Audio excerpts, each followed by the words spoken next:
It's time for Reason. We go through 12 years of school, we go through a higher education system, and we have to teach basic English. We have to teach basic math. This is a 4-year college. Remember, you used to go to university to be able to go and major in something, just go and take the classes that you want to take because that's what you're going to school for. No. Now you got to go to the university. You got to do the 4-year thing, and the first 2 years of it are just taking basic classes, the same crap that you took during high school. This is the Voice of Reason with Andy Hoosier. Then I'll get on my knees and pray. We don't get fooled again. Don't get fooled again. Good morning to you. Welcome into the Voice of Reason right here on the Mid-American Network. Happy Thursday. It's the pre-Friday celebration. Can you believe it? It's gone by way too quick this week. We're done with Christmas. We're ready for New Year's. A lot of people actually kind of start taking this weekend as the holidays are pretty much over. I'm kind of getting restless. It's time for me to get back to work. I don't understand that. I think you should enjoy it as much as you possibly can. But if you do feel that way, then welcome aboard. We're here to wake you up, get you ready for the day the proper way. Welcome in. This is The Voice of Reason. I am Andy Hoosier. It is an honor to have you along, as it is every single day, as we wake you up the proper, legit, real way, get you excited and pumped up, ready to carpe diem all over today. 8 minutes past the hour, 316-721-8255, 316-721-TALK. It's going to be open lines to you today throughout most of the show. We have a lot of really just oddball stories, hit and miss, to kind of get to and touch on today as we wrap up 2017. Tomorrow, we're going to be doing kind of a year-end recap of some fun, nice little, the top 10 stories of the 2017, the biggest New Year's resolutions, and some of the fun goodies like that. Along with, by the way, a reminder, we will be simulcasting our news talk on this station, along with our sports station KGSO. The hosts of them, they're going to be joining us in studio tomorrow. We will be having a Sedgwick County Sheriff in studio with us. Now, if you're listening on the other part of the state, out in KIUL and KYUL, down in Guyman, Oklahoma, and KGYN, and all surrounding areas there, I warn you, it will be very interesting as we are having a Sedgwick County Sheriff coming in studio with us as we consume adult beverages at 6 a.m. in order to help you for your DUI awareness. We will be talking about DUI awareness and the effects that different beverages have to different people. So we're going to have literally like 6 or 7 people in studio tomorrow. So it's going to be a very interesting show, along with talking a few politics, a little bit of sports, because they like to do their own sports thing.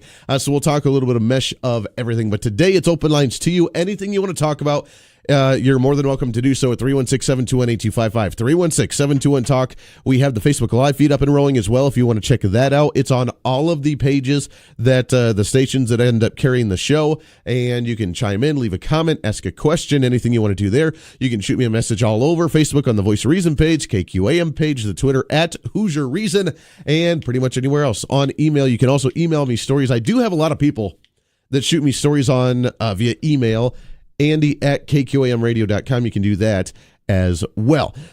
I am very interested in why we see 2 conflicting stories back to back from the media.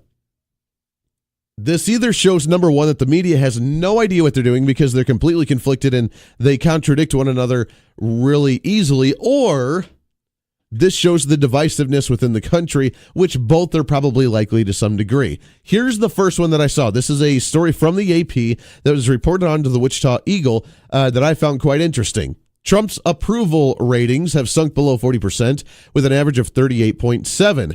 But Hillary Clinton is just as unpopular. And the headline, a winter of discontent. 1 year later, Trump and Clinton both extremely unpopular. Which Hillary Clinton's unpopular because she's Hillary Clinton. Donald Trump is unpopular because the media tells us that he's unpopular and that we should not like Donald Trump. So the media tells us one thing. We still don't like Hillary Clinton for the other reason. I don't know why some people even try to like her. But nonetheless, they say that they're both unpopular. Then I look over and I see the story all over media today as well, saying that Barack Obama and Hillary Clinton are still the most admired people in the country. And I have a really hard time understanding why they're the most popular, admired, quote-unquote, people when we just saw a story that said they're extremely unpopular. When it comes to the most admired men, Barack Obama tops it in 2017 at 17%. Not a whole lot of popularity, but still apparently more so than anybody else. Donald Trump, number 2 at 14%. And then right below that, all the way down to 3%, is Pope Francis. And then they got a few other lists of Reverend Billy Graham, John McCain, Bernie Sanders, Bill Gates, Benjamin Netanyahu, Jeff Bezos, the Dalai Lama, and Mike Pence. All of them tied at really 1%-ish. For the women, for the most admired women, Hillary Clinton tops that at 9%. Now, this is down, by the way, from 2013, where she was at 15%, and then down to 12, and then 12, and then 12, and then 9 back in 2017 at 9%. Michelle Obama is number 2 at 7%. Oprah Winfrey is number 3 at 4%, and Elizabeth Warren at 4 with 3%. Extremely left progressive women as the most admired women in the world. So, according to Gallup, they're not very popular because they're all in the teens or in single digits, but yet they're still the most admired people, while at the same time, we see stories that say that Donald Trump and Hillary Clinton are both extremely unpopular. Now, first off, why you would even want to run a story like this in the first place, I just don't know, because I don't really care about the difference of popularity between Donald Trump and Hillary Clinton. I really don't care about the popularity altogether of anybody, because it's not a popularity contest. It's what they're doing and how good of a job that they're doing at the job that they have, whether they're in office or they're not in office, or they're on the campaign trail, or they're speaking, or they're in a think tank, or they manipulate the general public, or whatever they end up doing. It should not matter about their popularity, but nonetheless, Donald Trump, extremely unpopular. Let's stop right there. Why do you think he's unpopular? Is it because of his job that he's done? No. He hasn't had a job really to be able to do. He has not been able to sign a whole lot of legislation. He has not been able to promote his agenda very much. He has not been able to advance his ideas very much, except for talking about it and then going on Twitter and being frustrated at the fact that he can't get anything done. Why? Because we have a Congress that has blocked him. At the same time, you have the media playing clips of elected officials calling him a fascist, calling him a horrible, terrible human being, calling him X, Y, and Z, the different names, the sexist, the racist, the bigot, the whatever that you want to call him. So you have the media saying that he is the worst thing since sliced bread. And you have person after person after person, whether they're elected officials or celebrities or singers or actors or whoever, coming on these shows and saying, I can't stand Donald Trump. I wish somebody would remove him from office. We tried to do an impeachment vote already before his first year was over. And we have experts, quote unquote, that say that Donald Trump will be impeached before March or April of next year. That's what we hear on the media every single day. Oh, yeah, and by the way, we're still under investigation with Mueller and with the Russia investigation and with collusion and with lying and with sabotaging or whatever they end up doing. That's what we hear every single day. So a general person that does not follow politics, a average Joe Schmo that's going to work right now at 6 o'clock in the morning, that's trying to figure out what to do for the day, that's listening to the morning news, trying to figure out what to do with their life, trying to figure out how to put food on their table, they hear this nonstop. They may not follow politics that much. If you hear this, do you think he's going to be very popular? Of course not. I've said over and over, there are two things in politics that you have to be successful. That's money and a good PR team. Donald Trump is his own PR team, but there is a massive PR team that's actually larger than his, and that is called the mainstream media. So how do you overcome that? Well, he's doing what he can. He's got his Twitter. He's got his team. He's got Corey Lewandowski with the new book. He's got David Bossie with the new book. He's got the team that he can possibly do, but you can only go so far. It's up to us, the general public, to actually look deeper into it. Hillary Clinton, why is she unpopular? The media's not talking about her, so it's not the media's manipulation in this one. Why is she unpopular? Because she's just an unpopular person in the first place. She's unpopular because people just don't like her. She's unpopular because people are starting to realize more and more and more that either she upset the Democratic Party and the base of the Democratic Party because they wanted Bernie Sanders and she did not allow that to happen for the presidential run. So she's unpopular there. She's unpopular with the Republicans because she's Hillary Clinton, for crying out loud. And she's unpopular with the non-political types because they're just sick and tired of hearing about a Clinton. If you're a libertarian, if you're an independent, if you're an outsider thinker, whatever you want to call yourself, it doesn't matter. You don't like establishment. You don't like insiders. You don't like people that have been in politics for their entire lifetime using the system for their own personal and political gain. That's Hillary Clinton. That's why she's unpopular. So then we look at the Gallup poll and we see Hillary Clinton at a 9% favorability for admired people, and she wins. That means either you have too many people on the ballot or that's a really pathetic polling that you won with 9%. You really have to go down, by the way, looking at this list, you have to go down quite a bit in order to see anybody that's worth actually conservative ideas for the women's side. Condoleezza Rice, Melania Trump, and Nikki Haley are on this list, but that's about it. Beyonce's on it. That tells you something. Angela Merkel's on it. That tells you something. Queen Elizabeth II, that's on it. Oprah Winfrey, this tells you something that these polls, first off, are completely bogus. Because if you win with 9% or with Barack Obama winning at 17%, you have a problem. Second off, if you win with that low of a margin, that means people really, really, really don't like you, and we're extremely divided as a nation. If you can win with less than 50%, then we're really divided. Everybody's got their own thought. Everybody has an admired person. I don't know what my admired person is. I don't really have an admiration for politicians, even if I like what they stand for. There are a few that actually stand for something that I do truly honestly like, but that's few and far between.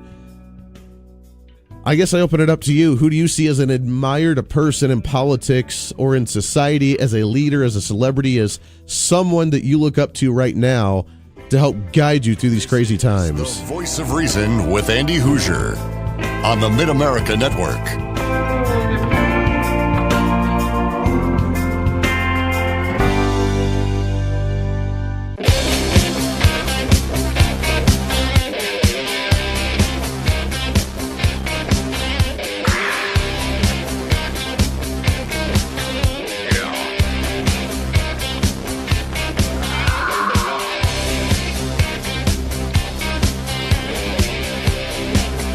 I do apologize if you're watching the Facebook Live feed, because during the breaks, it's really funny. You can sit there. I talk to myself during the breaks. I'm thinking about what I'm going to say next. I'm doing my show prep. I'm running things through my head about how we're going to present this, because it's all about presentation.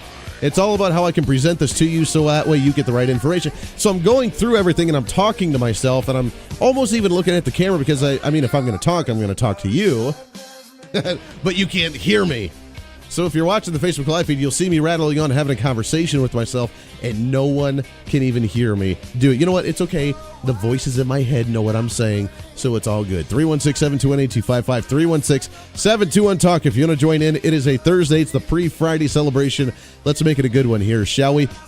When we talk about popularity in politics, we do the polling, obviously, the surveys, and we can say how many people actually like us. When we do the approval rating, we do the daily presidential tracker, and Barack Obama always floated towards the bottom.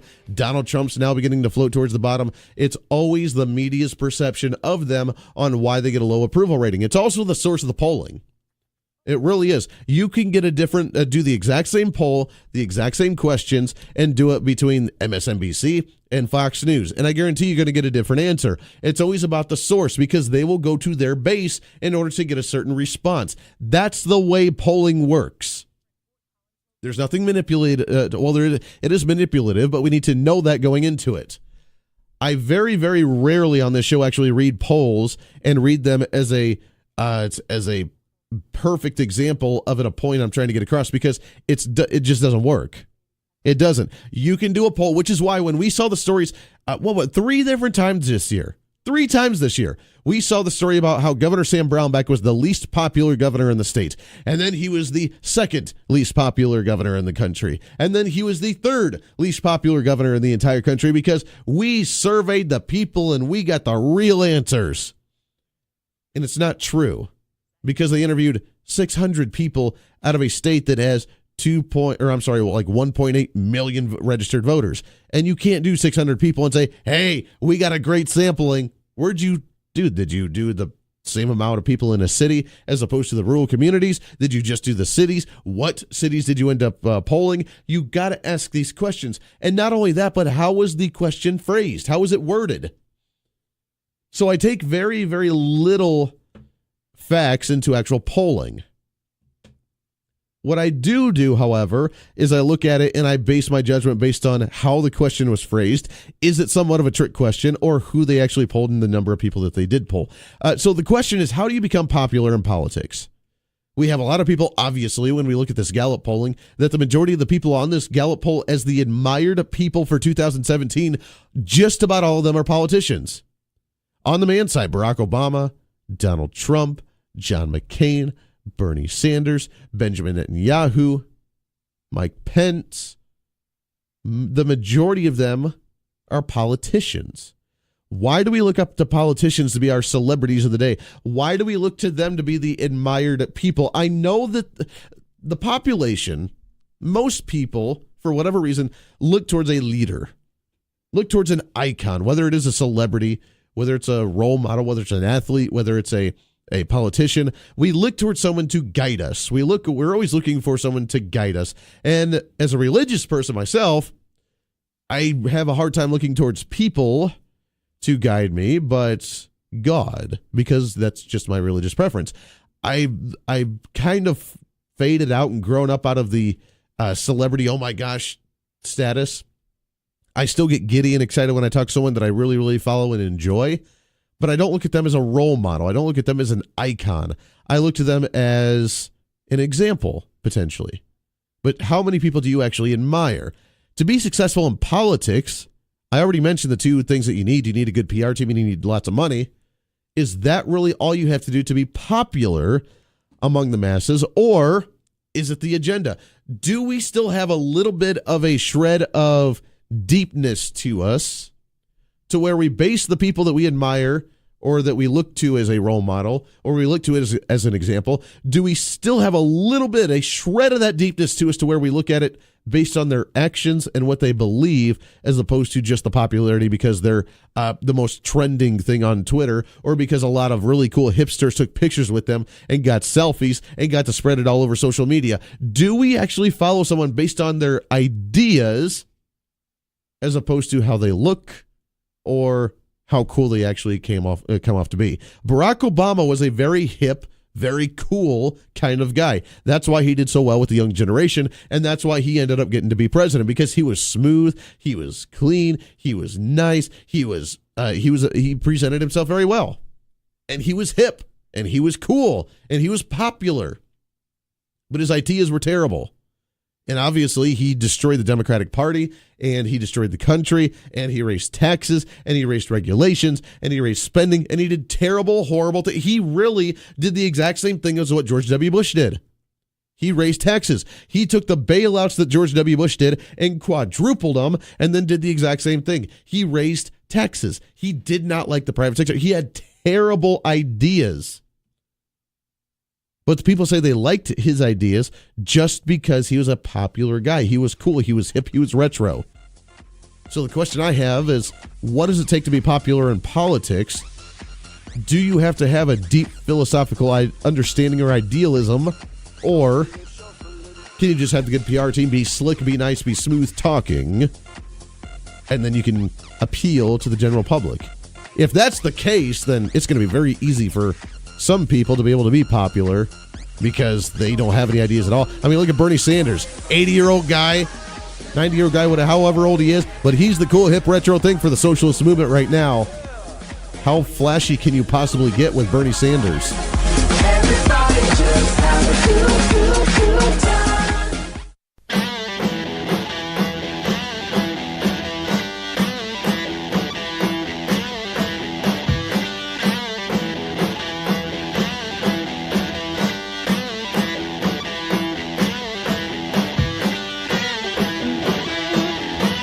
The fastest growing radio show in Kansas. What? How's he do that? That's what I'm talking about. This is the Voice of Reason with Andy Hoosier.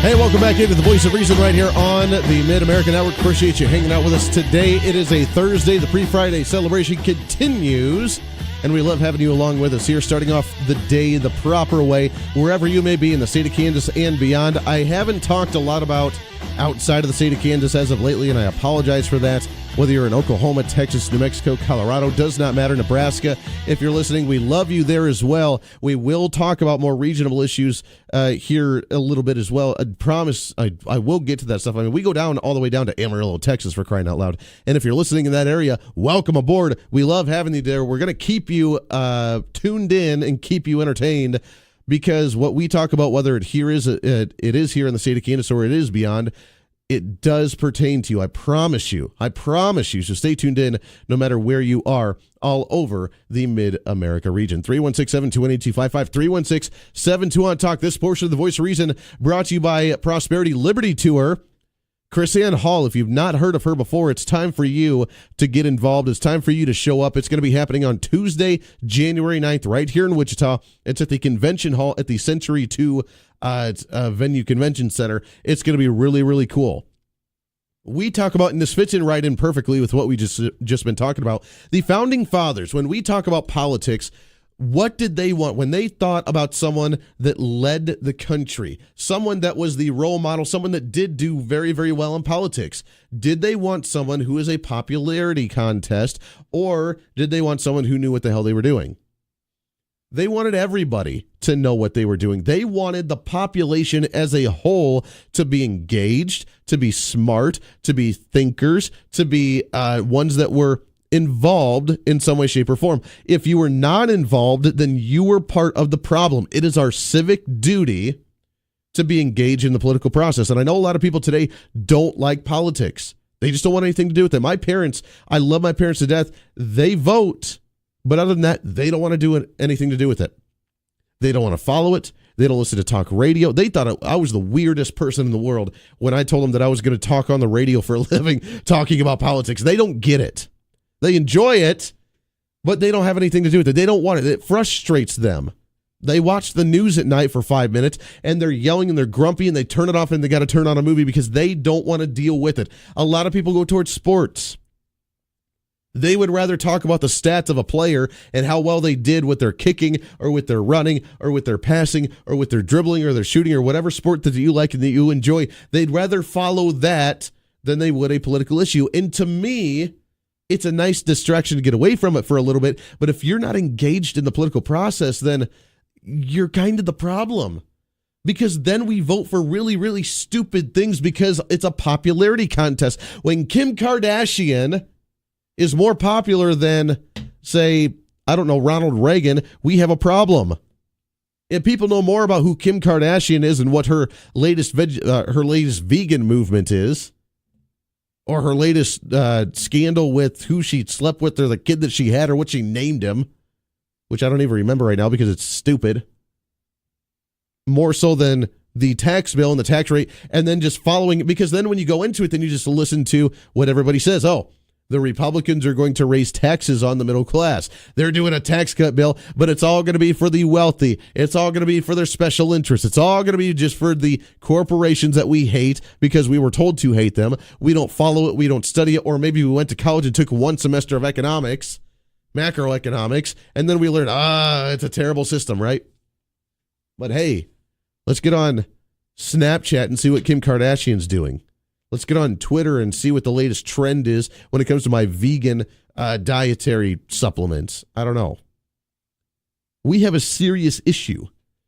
If you base your voting on a 60-second campaign ad on the radio or on the TV when you go to vote, then that's what's wrong, because we don't know the full story. We need to break our mold from that. Every citizen needs to be engaged, needs to be intelligent, needs to be studying up on this. And if you don't, then it's okay to not show up to vote.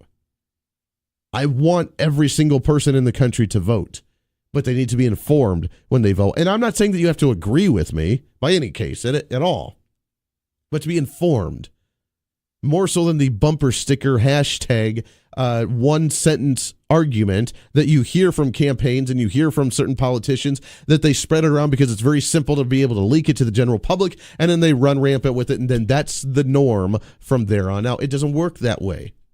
When we talk about the popularity contest from the last segment on how you get to be popular in politics, we need to look at the founding and what they wanted. It was the average American, the average Joe Schmo. We talked, what was it there? The last election, during the 4th congressional election here in the Wichita area, South Central Kansas, the special election that was back in April with when Congressman Ron Estes took over because Pompeo ended up becoming the CIA director. We had our special election, and there was an argument that I heard from some people that said, well, you don't have the experience.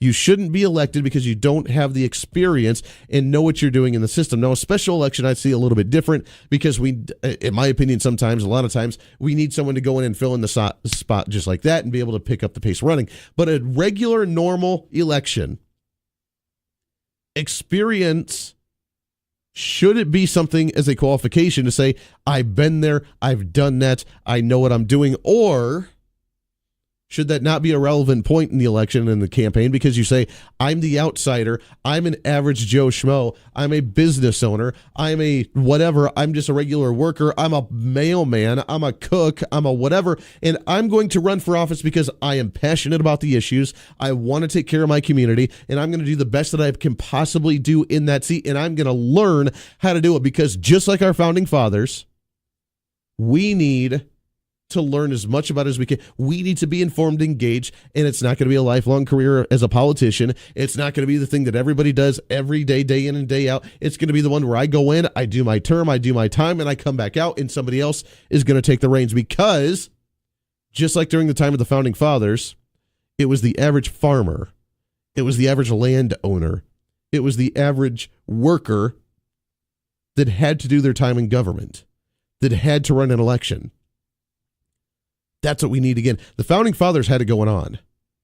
And I know that a lot of the progressives and even moderate Republicans today, Andy, that was 1776, that was 1792, that was 300 years ago. You need to forget about it. You need to move on because those times are done. The days have changed today. We have a system in operation. We have the moving parts. We have the cogs. We have the watch with all the hundreds of little cogs that are working, and you need to be able to do your job and fill in appropriately there. And if you're going to run for office, you need to know what you're doing. Most people that run for office, by the way, are partly involved with the local offices. They're the Republican Party or the Democrat Party at the local level, at the city level, at the county level. Maybe they were state legislature for a little bit because they do that. And especially talking about the state governments, those types of people are the ones that we need to run. We need to have run. They have a little bit of experience. They haven't lost their day jobs. They haven't gotten too big to think that they can be that career politician. But talking about all that, the founding fathers, the Constitution, the original intent of the Constitution was for everybody to be informed, engaged, active, and understanding what the issues of the day were so they can make a proper judgment on there. Chris Ann Hall is going to be coming to Wichita on January 9th, and you need to go. It's $11.95. It's very cheap per ticket. All you got to do is go to wichitatix.com, wichitatix.com. It's right there on the front page because it's coming up here in about a week and a half. We're going to start giving tickets away probably today, later in the show. We got a few tickets along with some books to give away for that. But Chris Ann Hall, she is a constitutional expert. She's a nationally syndicated host. She is the president of Liberty First University. She is a very, very smart cookie when it comes to the original intent of the Constitution, and that's what we're going to start teaching. You need to hear this. If you want to be engaged at all, it's almost like the CPAC convention. If you've ever been to the Conservative Political Action Conference, it's almost like that to where you just want to feel good. You want to refuel your energy. You want to refuel the tanks of your political isms because after a while you get burned out. And hopefully I can refuel that for you on the radio every day. But sometimes you need that go, get up, get that rally, get that cry, get that feel good out, go and feel pumped up. Chris Ann Hall is going to get you to do that because this is talking about the Prospering Liberty Tour on what the states can do to prosper. Again, the sovereign states that actually focus what the majority of the governmental power should be, and the hybrid between the state governments and the federal government and how they should work and how they originally were supposed to work together, not one lording over the other. So Chris Ann Hall, go to wichitatix.com. It's $11.95 a ticket. Children 10 and under are free. You do not have to get a ticket for them. We will start giving tickets away right here on The Voice of Reason in just a little bit, so stay tuned in for that. 721-8255-316, 721-TALK. I do want to hear from you on the popularity of politicians, which I find quite ironic in the days to where you could win the popularity contest with 9% of the vote. I do find that quite ironic. We have elections coming up next year, the governor's race in the state of Kansas. We have midterm elections all over the country for national and statewide seats when it comes to the House. And it's going to be our duty to, again, look at the issues, to look at the candidate, to look at their character, to look at exactly what they're going to stand on, what they're going to believe in, what their voting record was. They can go and tell you whatever they want you, whatever you want to hear, and they'll say it, and they'll say it very, very nicely. Oh, they'll say it to where it sounds really pretty. And you'll say, oh, all right, well done. I'll vote for that person. And sometimes you just may not know their record. When the Democrats come out and they say they're going to lower your sales tax on food, you know right off the bat that is going to be, that's going to be a lie, because it's not going to happen. They want more funding. They want more spending. They want more taxes. And yeah, they had an opportunity to lower sales tax last session if they were part of the legislature, and they didn't. So when they're on the campaign trail right now telling you that they're going to lower sales tax, it's going to be a lie. It's not true. When they tell you that they're going to lower your taxes, it is a lie, because it's not true. They're the ones that would not allow a single bit of budget cuts in the session last year. They're the ones that said, don't worry about it, don't even think about it, don't even consider it. It's going to be tax hikes across the board. That's what we have to do. If you're a business owner, this is why Air America went out of business and why progressive liberal talk radios went out of business. Why? Because you cannot go to the general public and say, can you sponsor my show? Because we run on advertisements, we run on sponsorships, we run on businesses who like the agenda that we have, like the product that we give, and they spend their hard-earned monies with us to advertise to be able to get revenue for them. But when you're advocating for higher taxes for them, they're not going to support you very much, are they? This is the voice of reason. This is the Voice of Reason with Andy Hoosier.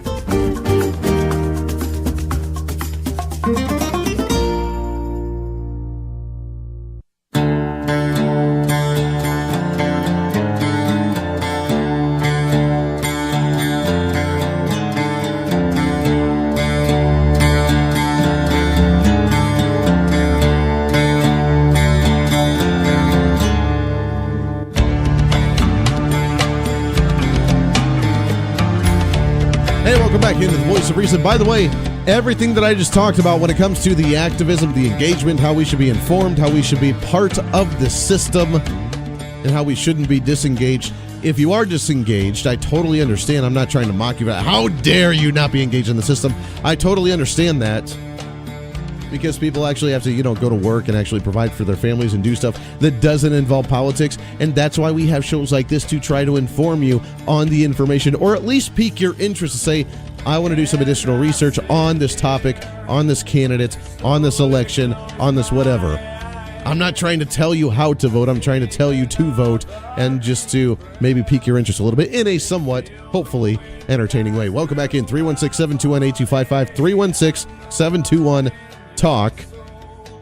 If you want to join in here, talking about the election next year, there are the campaign ads that are already beginning when it comes to the gubernatorial race for the state of Kansas, and I'm very intrigued. I told you this was going to be an election to the election of all elections next year when it comes to the governor's race, as they are already very brutal. We have how many Republicans in, how many Democrats? I mean, we're up to like 15, 18 different candidates across the board, with 2 or 3 different independents as well. But the Republicans now starting to be very vicious. Now, the Republican Party has always been the one to beat each other up the worst when it comes to an election in the primaries. That's what we do, and I'm very proud of that, actually. I know a lot of people say we don't want to be in the firing squad and bloody each other up before we even get into the general, but that's why we have so many great different ideas in the party. We have a plethora of different ideas. We have the wide umbrella. We can debate. We beat each other up in the primaries, and then we know that we have, hopefully, the best candidate in the end when it comes to the general election. That's our goal. Now, sometimes that doesn't always work, but that's our goal. I'm totally okay with beating each other up, but beating each other up ideologically is different than personal attacks and going after someone because of the media's perception that they already have of being a bigot, being a racist, being an extremist, being a whatever. I'm not trashing this individual per se. I am concerned And if this is the tactic that they're going to use for the campaign, I'm just forewarning them. I don't think it's going to be very beneficial. I saw a campaign ad on Facebook floating around from the Republican Ed O'Malley. And I got nothing against Ed O'Malley. We're going to get him on the show and talk to him, and I'm looking forward to doing so. But the very first campaign ad that I saw was a campaign ad that had a picture of Ed O'Malley, and behind him had Theodore Roosevelt, Ronald Reagan, and Abraham Lincoln. Now, the red flag goes up because Theodore Roosevelt, in my opinion, is not a conservative. He was the first progressive Republican that really started the progressive movement even before FDR, but that's besides the point. But it was a picture of Ed O'Malley with Theodore Roosevelt and Ronald Reagan and Abraham Lincoln. Then it had the slash and it said verse. It's Ed O'Malley and the group of iconic Republicans verse Chris Kobach with a picture of Steve Bannon.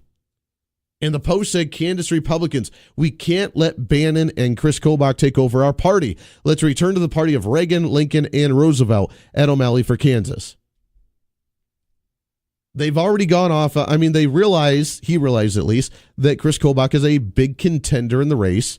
And I get that you'd want to go after him because that's what you do. You go after the person that's above you in order to try and defeat them and try and bring them down a little bit. But the style and the campaign tactic of this, I believe, is going to hurt him more than it's going to help him. Donald Trump is the president right now.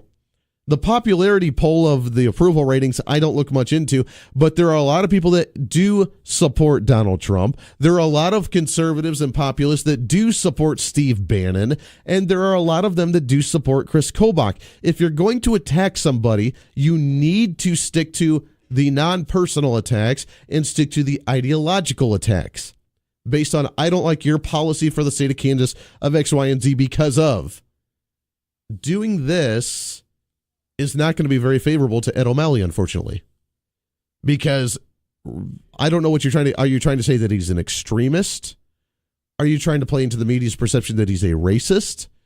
Are you trying to play into the perception that he is out of touch? That he's too radical? What's the perception of what you're trying to do with this message? I don't know.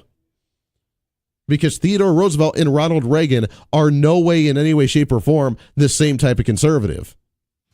If you're going for the moderacy thing, then there's a better way to do that than saying Steve Bannon, Chris Kobach are one and the same. I don't know what you're trying to attack here.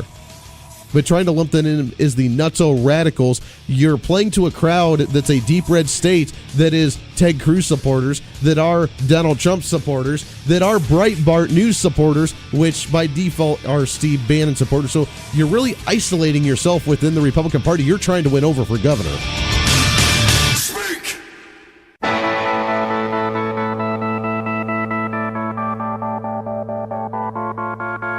It's time for Reason. We go through 12 years of school, we go through a higher education system, and we have to teach basic English. We have to teach basic math. This is a 4-year college. Remember, you used to go to university to be able to go and major in something and just go and take the classes that you want to take because that's what you're going to school for. No. Now you got to go to the university.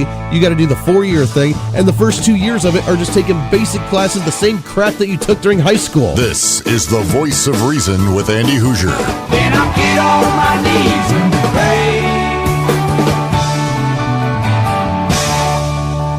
We don't get fooled again.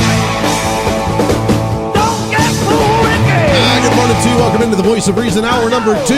The Voice of Reason right here on the Big Talker, 1480 on the AM side, 102.5 on the FM side, KQAM. Good Thursday morning to you. It's a pre-Friday. It's a Friday Eve. It's the day before the big weekend holiday celebration that I know everybody is ready to enjoy. Hopefully, I'm really hoping that you've gotten to take most of this week off, or you just had to go in for a couple of days to wrap a few things up and then go back and enjoy another holiday before the new year. Next week is next year, 2018. Can you believe it? It's here already. Welcome into the Voice of Reason. I am Andy Hoosier. It's an honor to have you along here on a Thursday morning. 316-721-8255, 721-TALK. If you want to join in, I'd love to hear from you all across the board, social media, on Facebook, on Twitter, on the Voice of Reason page, KQAM page, on the Facebook Live feed we have going. A lot of people tuning into that this morning. Welcome aboard. We love having you on there as well. And coming up next hour, Phil Martinez of Phil's Coin. It's the last Thursday of the month.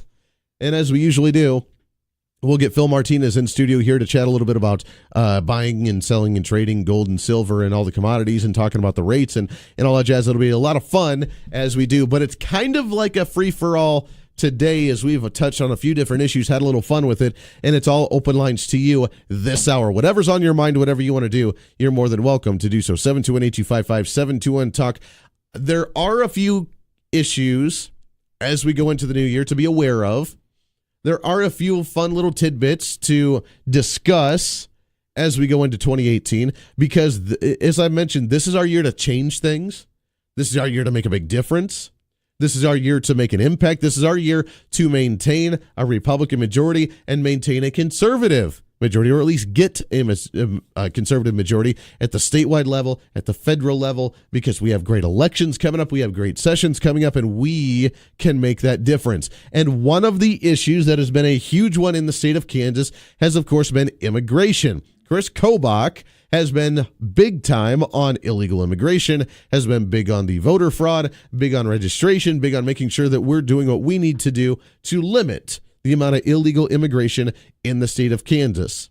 Has it worked? That's the big question. Of course, the media says, well, we don't have a problem in the first place, so how dare you try and do this, because it's a really terrible idea because you just hate brown people. That's the media's portrayal because they have nothing else to contribute. So that's all they do is you just are racist and everything you say is just wrong. I have, according to the federalistpapers.org, a great website that kind of does some studies once in a while that does a state-by-state costs of illegal immigration, excluding federal government costs. Now, remember, whether you're talking about the state or whether you're talking about the county or whether you're talking about the federal government, it really doesn't matter because all of it's your taxpayer money. Your money goes towards all of these. So excluding federal government costs even shows that you're going to be paying more into it. But Kansas ranks right smack dab in the middle of the country when it comes to finances by $503 million that's spent on illegal immigrants in the state. Oh, yes, 503.6. $503 million spent on illegal. Now, this covers everything from deportation to immigration to the education costs to social programs, Medicare, Medicaid, to Social Security, to whatever. $503 million. I would like to see, since it's really, really close to that, I'm wondering if we started limiting the amount of money we spent on our taxpayer money towards social programs and education and everything that goes along with it, $503.6 million, and we cut that away from our system. I wonder if we could fund education by another $600 million. That's what they want, right? They want another to anywhere from $600 to $1.5 billion in education funding. I wonder if we can use that money and allot it towards there. $500 million. That is a large chunk of our economy in the state of Kansas. Now, we're nowhere near, again, to the high part. I mean, we have other states like Colorado right next to us that are $1.6 billion spent on education, on Medicaid, on Medicare, on Social Security, on whatever for illegal immigrants. We have Arizona, $2.3 billion. They're a little nutso themselves anyways. They have Jeff Flake and they have John McCain. You know exactly where they stand on a lot of these issues, including, by the way, immigration. We have Ohio, that is $649 million. Really not much different than us. And they're the ones with John Kasich, their governor, that came out and said that he wants to run a campaign for president in 2020 on a pro-immigration, on a DACA dreamer refugee safe space for them to come to the states, on the pro whatever he wants to be, because he's a solid conservative and he's going to run that, and he's encouraging them to come to the state of Ohio. Now, these are older-ish numbers from 2015-16, so it's a little bit older, so they may see a tick up on that. The state of Washington, $2 billion on illegal immigration. Oregon, $1.2 billion on illegal immigrants. California, obviously at number one, $23 billion. That's what they be on illegal immigrants. Texas is number 2 at $11 billion. Now, being a conservative state like Texas, I'm sure they're not very happy about it, but being right close to the border, I'm sure that some of that, there's just nothing they can do about it. $11 billion. Now, total for the country, not including, again, federal money, but according to the Washington Examiner, federal costs include illegal immigrants cost $135 billion with a B, $135 billion a year. $135 billion. Now, when we talk about free education, we talk about free college, we talk about free healthcare, we talk about free social programs, we talk about more people on the social programs. $135 billion is a substantial amount of money. If you remember, Donald Trump wanted to cut Medicaid and Medicare by $80 billion over a 10-year span, by the way. 10-year span, $80 billion, which was not even cutting it, but just slowing the growth of, and they panicked. They couldn't deal with it. They couldn't handle the fact that we're cutting money like that. But $135 billion, whatever, it's fine. Yeah, it's fine. Then you have the states like California that's already number 1 on the most amount of money spent for illegal immigration in the state, not including federal subsidies, not including federal programs, but specifically just state money going towards them. They're number 1 in the country. And what do? They come out and say, we're going to be a refugee for them. We're going to include refugees. We're going to include the illegal immigrants. We're going to include the dreamers. We're going to protect them. We're not going to turn them over to the government. In fact, when we find somebody in the country or in the state that is an illegal immigrant, we're not only going to protect them, we're going to fight the federal government from allowing them to be deported or be punished because of it. And if you again remember the Constitution, and the purpose of the Constitution, the role of the governments, the federal government is the one that handles immigration because they handle foreign relations, which means they handle people coming in and out of the country, which means this is one of the few issues where the states do not have a right to make a decision on it because the federal government handles the foreign relations and who's allowed to come in and out of the country, which means when you talk about immigration, the federal government alone should be making those decisions. But the states, it's our 10th Amendment right to be able to talk about who's coming into our state. No, it's not. No, it's not. You are a sovereign state. You are not allowed to make those decisions on who comes in and out when it comes to coming into the country. Now, you can talk about people transferring from one state to another, and you're allowed to have people there. I mean, we had California that cut off the spending of state-funded travel to the state of Kansas because apparently we're a horrible, evil, terrible state that attacks the LGBT community horribly, and we don't have LGBTQ rights in the state of Kansas, so they cut off their state-funded travel by taxpayer-funded dollars to the state of Kansas, which then everybody threw a fit about, not because of the fact that they actually abused, they're just dumb. They have the right to do it, but they're just dumb. But they were upset about the fact that different athletic teams were not allowed to travel to the state here to be able to compete in athletic events for college games. That's what their big hoopla was about. Oh, those California teams can't travel to Kansas to compete in different tournaments. That's a really scary, sad thing. We can't be allowing that. So California, really one of the most screwed up states, as you know already.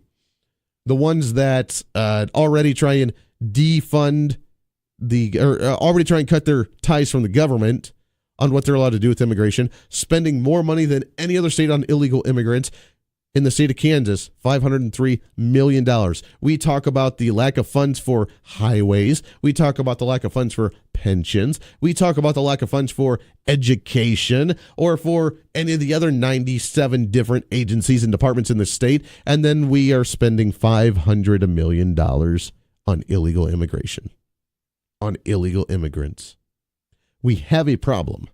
And until we actually address the problem, we'll continue to have the problem, and that problem will grow. When we talk about the budget at the federal level, which isn't even included in these numbers, by the way, when we talk about the numbers at the federal level, we're talking about expanding the funding and the budget for until springtime, so that way we can look at the different cuts that we need to do. We can actually make a budget. We can actually start cutting some of the spending. And do you think that there will be a single penny cut when it comes to programs for the quote-unquote dreamers?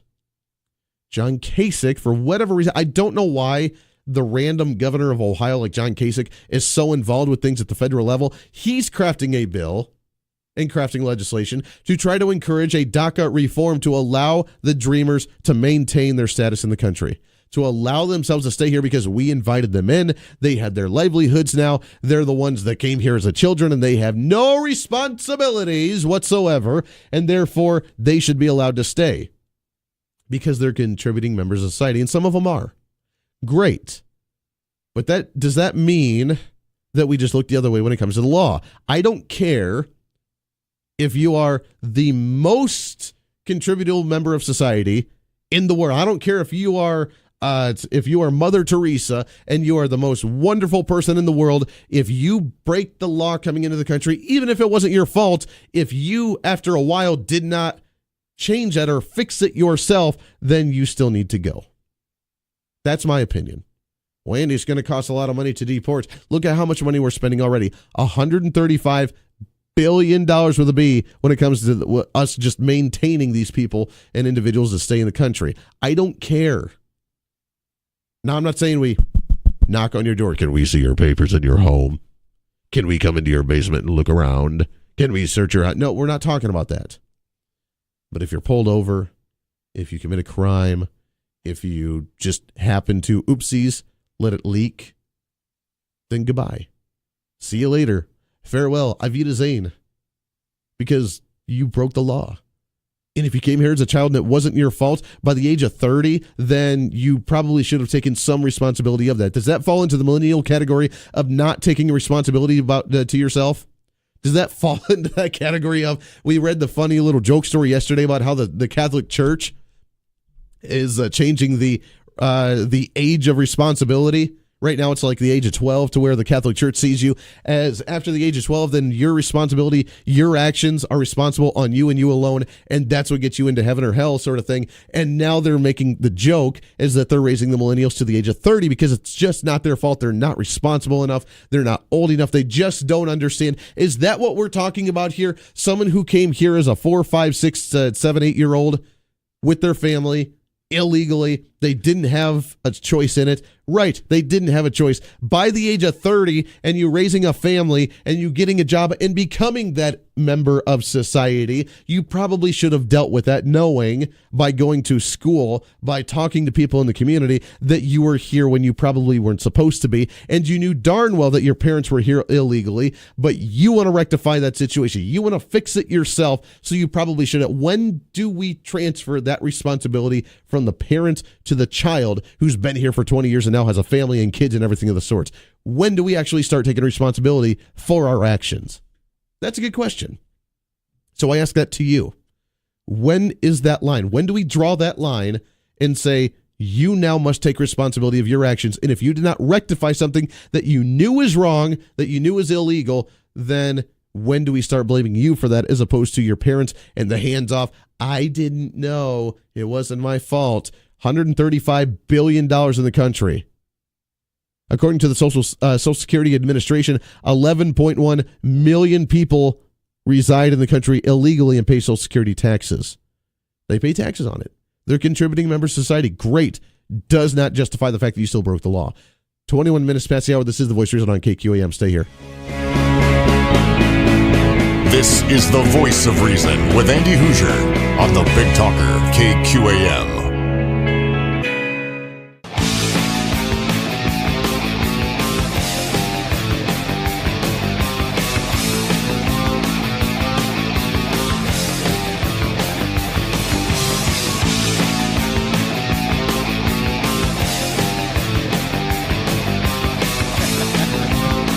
Sometimes we forget that the fact that someone just came here, even if they haven't committed a crime by robbing or anything, just by coming here when they're not supposed to, they're already breaking the law,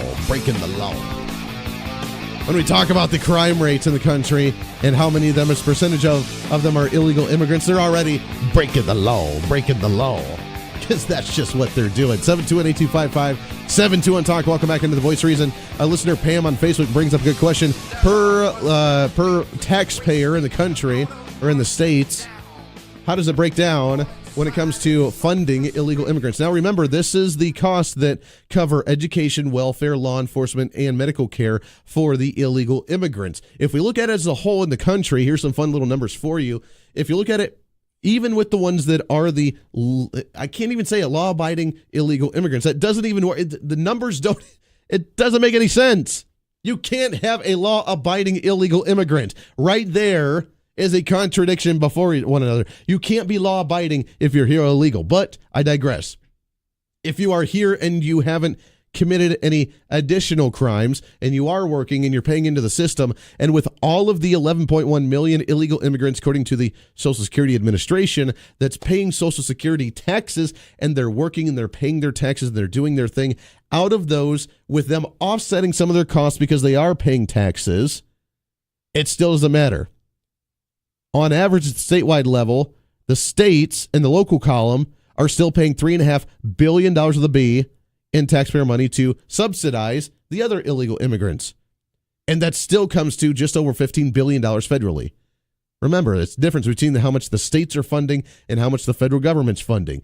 Even with them working and paying taxes and paying the dues and still contributing to society, we're still short $15 billion from the federal government alone and a total of $3.5 billion from the state spending overall.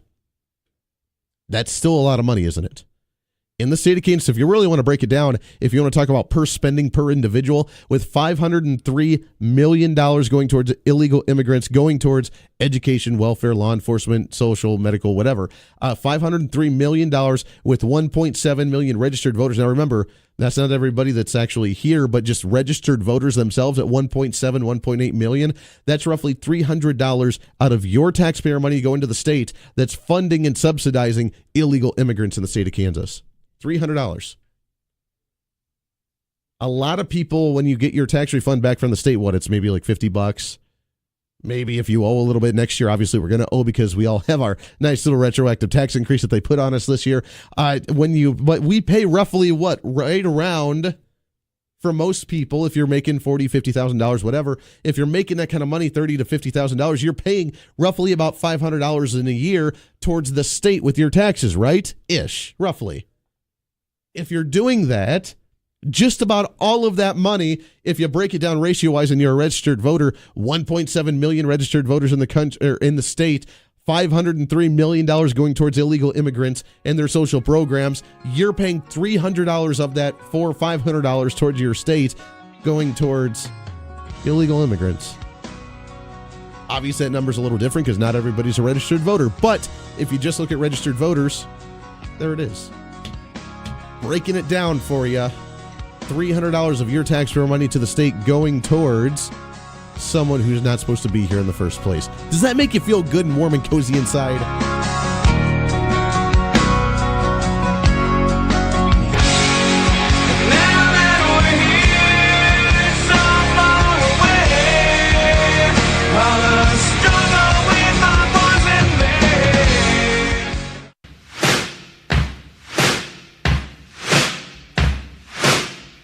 Your home for entertaining radio. This is your fault, too, man. I keep missing Rush Limbaugh's morning update every morning because I'm listening to your show. This is the Voice of Reason with Andy Hoosier. That's really what we do here. The most entertaining radio you'll get all day long. The fastest, the largest growing radio show in the entire state of Kansas and beyond. Advancing conservatism on a daily basis. That's just what we do right here, and welcome aboard with it. 316-721-8255, 721-TALK. If you want to join into the program, I'd love to hear from you today. This portion of the Voice Reason brought to you by Network Consultants, business owners. You're wrapping up 2017 and getting yourself prepared. 2018 is going to be your year. It is going to be great. Not only are we going to advance conservatism in 2018, but we're also going to see business growth. We're going to see economic growth. We're going to see wonderful things. You need to be prepared for it. Get ready. It's going to be growth like you've never seen before. You're going to get tired of growing. You're going to get tired of winning. You're going to get tired of growing with your business and your economy because it's going to be so huge. And in order to prepare yourself for that, you don't want to have any hiccups when it comes to your business. Computers crashing, backups lost, information corrupted, your computers and your information hacked maybe. You don't want to be in that situation. They can help you. Network Consultants, they're an infrastructure company. They'll help out with the programs you have.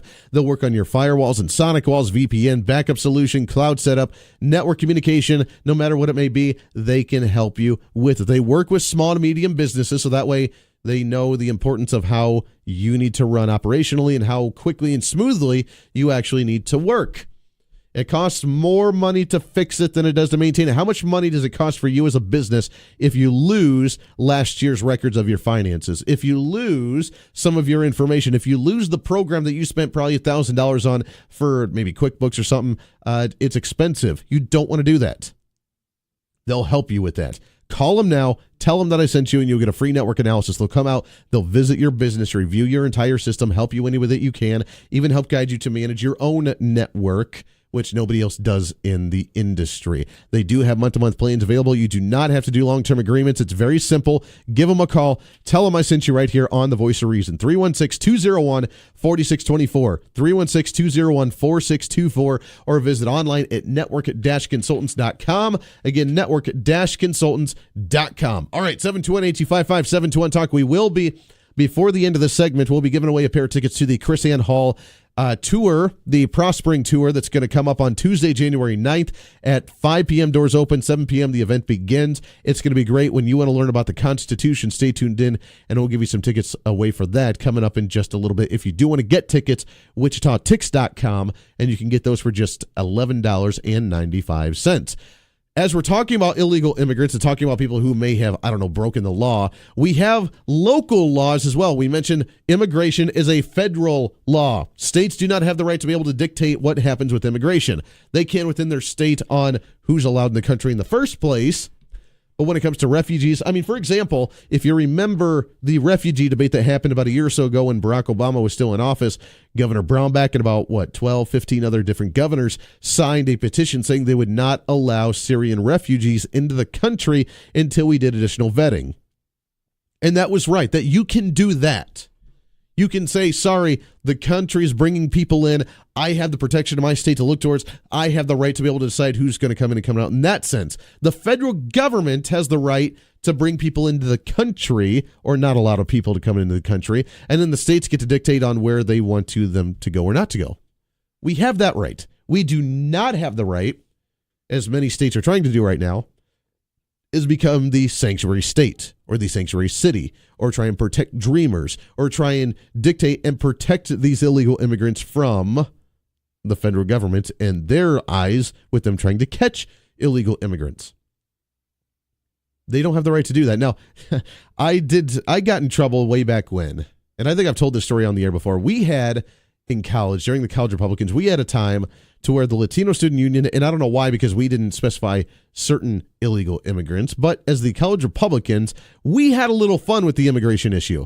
And we ended up doing a debate, and for the next 5 years, the school newspaper just wrote about how they hated the College Republican organization. Actually, when I went back to Ohio a couple of weeks ago, I drove through my old campus and chatted with some of my old College Republican buddies, and come to find out, there's not even a College Republican organization on university grounds anymore because they've died off.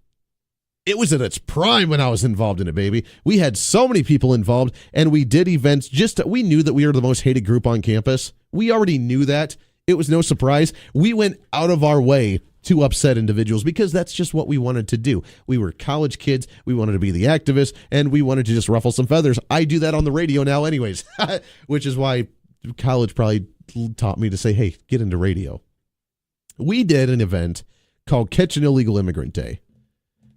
Now, what we did was we had, and again, this was not bigoted towards one group or another. It was just people that were here illegally. We got some, got the chicken wire and built a little cage in the middle of campus, and then had people wear T-shirts, catch an illegal immigrant, caught them, got to hand out candy and a little flyer on illegal immigration, and the stats on that. The Latino Student Union, of course, protested. So what do? We did a debate. We did a debate with them, a 3-on-3 forum that we were open to the public, and we did a debate. It was televised. It was great. It was a really good deal. I got to be on that panel. It was a lot of fun. And it was a really good debate until the end when we got to open up to Q&A, and then everybody started just belittling us because how dare we do something like that. I found it quite entertaining and ironic, but it doesn't really matter. Illegal immigrants have been a serious issue for a long, long time. And if you want to go all the way back, we can look at during Ronald Reagan's time when he wanted to clean up the mess of the illegal immigration issue, because I don't know another single country that opens its borders and allows anybody to come in at any time without any type of repercussion. They don't do that. And that's not really where I wanted to go with this conversation. But nonetheless. I don't know another country that does that. And the Democrats at that time wanted to give amnesty, just like they wanted to give amnesty during George W. Bush's time, just like the time they wanted to give amnesty towards Barack Obama's time, just like the time they want to give amnesty to the Dreamers today. They wanted to give it because they think, oh, it's going to be too expensive to send these people back. We don't want to do that. We're a heart-filled, loving kind of country. We can't turn people away. Let's give them amnesty, and then let's start enforcing our immigration laws to where it doesn't happen again. And obviously, that hasn't worked out the way that we planned, has it? It hasn't worked out. So we need to remember the role of the governments between the state government with who they're allowing and not allowing to come into the state, and then the federal government with their role of immigration on who they're going to bring in for refugees, who they're going to bring in for the immigrants in naturalization process, and whatever else they want to do. That's their job. At the local levels, I saw a story out of 9 News kind of do a transition here a little bit. When it comes to people breaking the laws, it seems like we're in a path to begin to make punishments for breaking the law not as severe as what they used to be. And I want to get your thoughts on this as a listener because it depends on what law that we're talking about, but the different classes of offenses, we seem to be loosening our guard up on these a little bit to where we don't want to enforce them nearly as much. Now, I'm of the belief personally that if you break the law, then you need to be punished. And obviously, depending on what you do to break the law, whether it's stealing a loaf of bread or whether it's murdering someone, should have different offenses and different punishments, obviously. But we're watering it down not based on what we can do to actually take care of society, but the political agenda of the day and the flavor of the day on what we feel is okay because we're the rebels. We're fighting the system. It is an abuse of power to enforce something like marijuana, for example, which I don't want to go down that road, but we try and lessen the punishments of that because, gosh darn it, everybody's doing it. It's the flavor of the day. It's what everybody likes to do. So let's stop enforcing it nearly as much and start lowering what the penalties and the punishment actually is when you get caught doing something like this. Then you get the 85-year-old grandparents that are driving from California to Vermont for Christmas with 60 pounds of marijuana in their back trunk, and they get busted and they say it was going to be the Christmas gift for the family.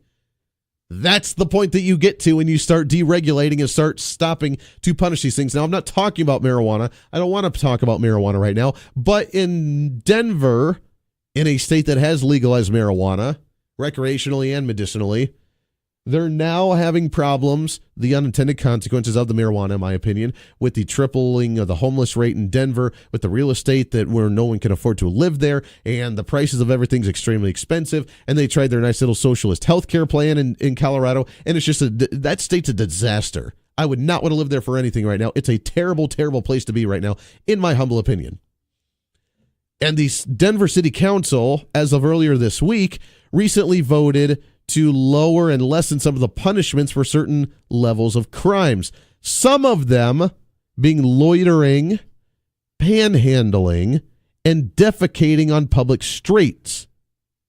Why? Because they have a homeless problem. Because they have a lot of panhandlers. Because there's a homeless rate that's triple what it was when I was there a few years ago, before they legalized marijuana. The defecating in the streets because there's a lot of homeless people with no place to do their business. So now, instead of enforcing it and trying to figure out, now we've talked about the Band-Aid government likes to put on, and the Band-Aid trying to widen and enlarge in itself the larger the problem gets instead of actually addressing the real issue. Oh, hey, there's a big gap in your leg. Instead of actually trying to figure out why there's a big hole in your leg, maybe we should just put a bigger Band-Aid on it, right? We have problems with social services. Oh, there's problems with families going to prison and being incarcerated, and we have a lot of homeless children. Let's increase social services so we can take care of more children instead of saying, hey, why in the world do we have more parents that are splitting up, that are breaking up and being incarcerated to where they're leaving their children unattended? And address that in the first place. Now, we have a serious homeless population problem because of marijuana and some of the other things that are happening in the state. The taxes are too high, the socialized medicine, the marijuana issue, people coming there for the industry, they can't afford homes, they're losing their jobs. So now instead of addressing the fact that we have a serious homeless population, what do? You lessen the crimes for defecating and panhandling within city limits. They've now created 2 classes of offenses for the city. The first one, Class 1, which carries a maximum jail of 1 year, sentence and or a fine of $1,000, which includes bias-motivated offenses, sexually motivated offenses, meaning racial or the sexual harassment, offenses against at-risk persons, assault on law enforcement officers, assault on serious bodily harm, assault on strangulation, and habitual domestic violent offenders. That's Class 1. Class 2, which carries a maximum of 60 days now of jail time and 0 fine, includes panhandling, curfews, storage loading, prohibition, urinating and defecating in public, unauthorized camping on public or private property. All of them kind of steered and geared towards the fact that we have a massive homeless population that's camping out on public property, the public parks, the private property and people's front lawns, and they're urinating and defecating in public. So what do? Just lessen the crime for it because more people are doing it. Come on, we can't be heartless here. More people are doing that, which means we got to make it a little less of a crime to make it okay. Pretty soon we're just going to legalize it completely because why not? San Francisco, they already did that, legalized defecating and urinating in the streets because, hey, they're a hit retro place and we can't judge based on your lifestyle, so therefore we should not punish someone by doing something that may not be socially accepted. What is socially accepted? This is the conversation they would be having. What is socially acceptable? We can't judge someone based on that. That's like trying to set your morals and your values and your ethics onto me, and you can't possibly do that because I live my life on different sets of morals and values and standards. So I might think that it's okay to sacrifice a baby goat when it comes to my religion because I have the right to do so. I have the right to defecate and urinate on the public streets because I have no other place to do so, and you can't judge yourself onto me. This, ladies and gentlemen, is what the conversation we're having. There are no absolutes. 2 + 2 no longer equals 4. 2 + 2 now equals whatever the hell you want it to be, because if you say otherwise, then you're judging someone based on your standards, not on their standards. Do you see the slippery slope here? That's why we're to the point of we're going to have a gender-neutral baby. Why? Because we don't want them to decide. We want them to decide for themselves whether they're going to be a boy or a girl. You can find that very easily based on the biology that the God gave you. No, because people feel differently inside. You can't base your standards on me. The very slippery slope to where we know nothing. We have no set foundation of rules. We have no set foundation for a society. It's complete anarchy. The ones that criticize conservatives being limited government for being anarchists, they're the ones that are anarchists when it comes to societal norms for us to actually live under. 721-8255-721 talk. Let's get your thoughts on that. Is it okay to lower and lessen the punishments for certain things because now more people are doing it, so it's socially accepted, whether it is marijuana or whether it's because we have higher homeless rates, so it's okay to panhandle and to be able to defecate in the streets? I want to know where that line is drawn for you to where we're not invading someone's morals or standards, but at the same time, we have somewhat of a functionable society. This is The Voice of Reason on KQAM. The Voice of Reason with Andy Hoosier.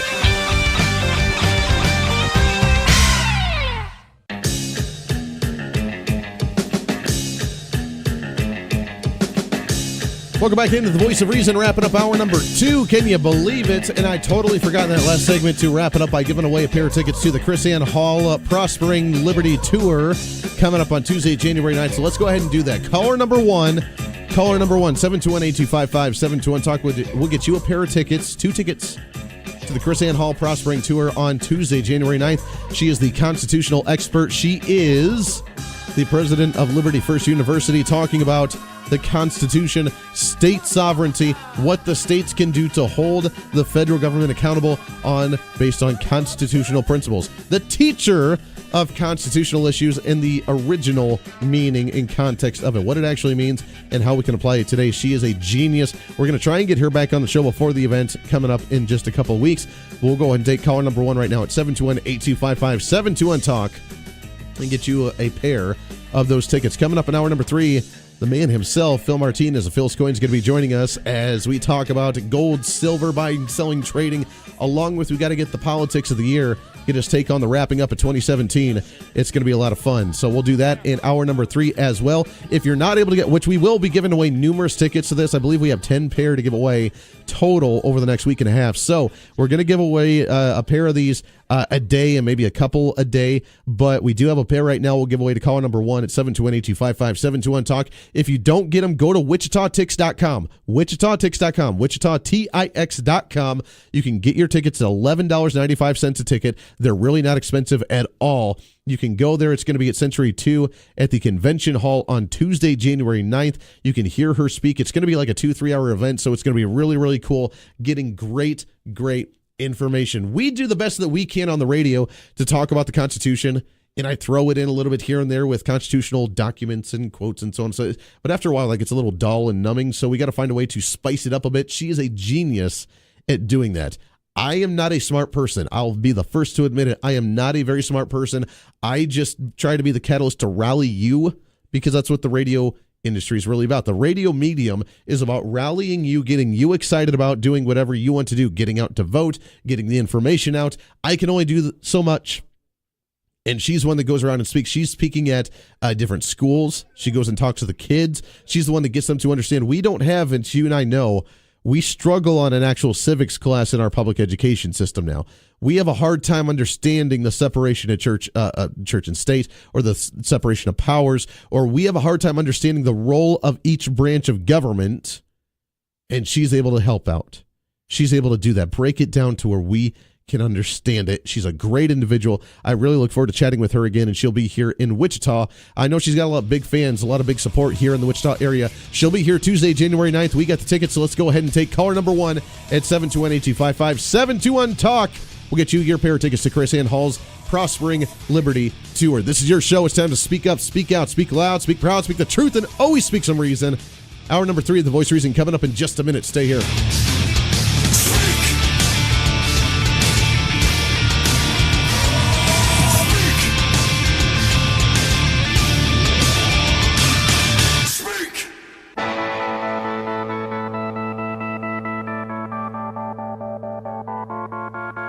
It's time for Reason. We go through 12 years of school, we go through a higher education system, and we have to teach basic English. We have to teach basic math. This is a 4-year college. Remember, you used to go to university to be able to go and major in something, and just go and take the classes that you want to take because that's what you're going to school for. No. Now you got to go to the university. You got to do the 4-year thing, and the first 2 years of it are just taking basic classes, the same crap that you took during high school. This is the Voice of Reason with Andy Hoosier. Then I'll get on my knees and pray. We don't get fooled again. Don't get fooled again. Good morning to you. Welcome into the Voice of Reason right here on the Big Talker. Hour number 3. Can you believe it? Right here on the Big Talker, 1480 on the AM side, 102.5 on the FM side, KQAM. It is a Thursday. It is the last Thursday of 2017. Can you believe it? We have New Year's right around the corner. Christmas, we're just wrapping up with. I got to say, I'm a little bummed. I'm not disappointed. I'm not upset. I'm just a little down, a little bummed, because my wife took down all the Christmas stuff already yesterday. And I've always had it the tradition to keep up. Now, it looks really nice and it's clean. And I mean, we go in, it's always the thing to be able to go into 2018 or the new year with a clean house because it's supposed to bring you good luck. So I totally get it. But I missed coming home and seeing the nice little Christmas lights outside and the big Christmas tree in the front living room when I got home last night. Anyways, congratulations to Matt, by the way, winning the tickets for the Chris Ann Hall event coming up on Tuesday. We'll do some more ticket giveaways tomorrow a little bit, and then next week as well. Get ready, get set for it. It's going to be a lot of fun.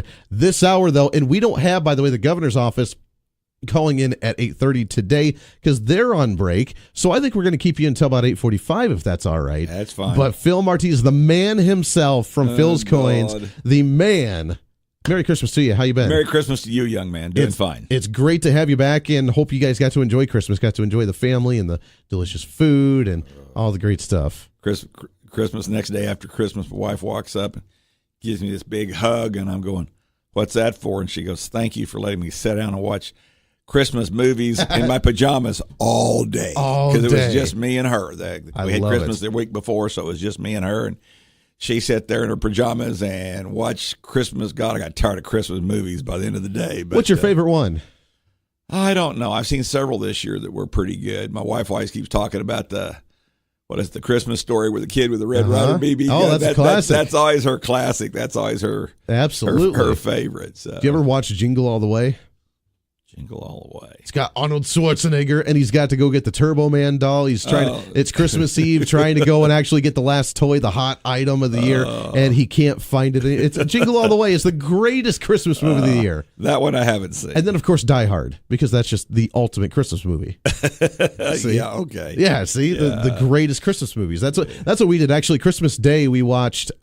We did watch The Christmas Story because, of course, that is the classic. Oh, yeah. And then we watched Die Hard. And between those two, I fulfilled my Christmas movie list. There you go. There you go.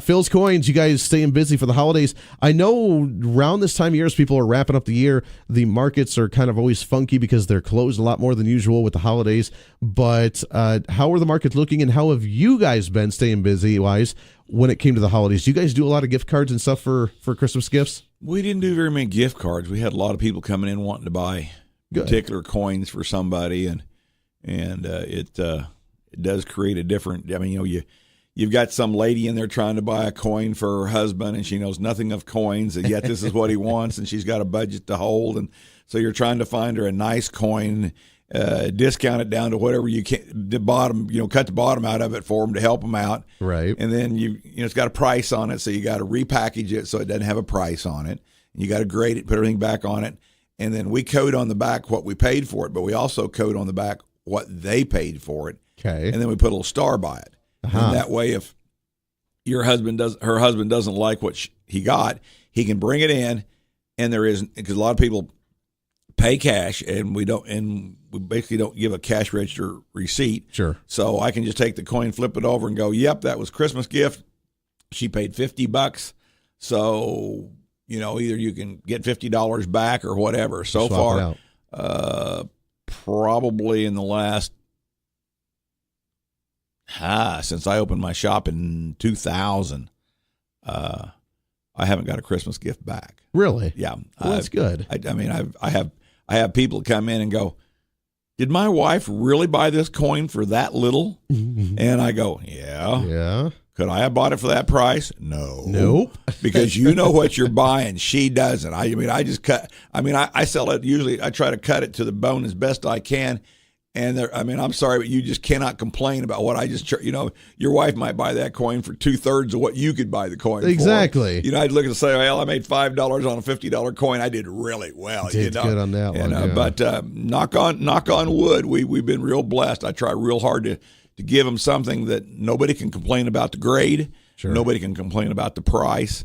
And then, like I said, then we repackage it and then we code it so that if their husband says, I don't want this coin, I can say, well, you can $50 in trade, $50 in cash. I don't care. Wow. But so far since we've been in business for almost going on a little over 17 years. Sure.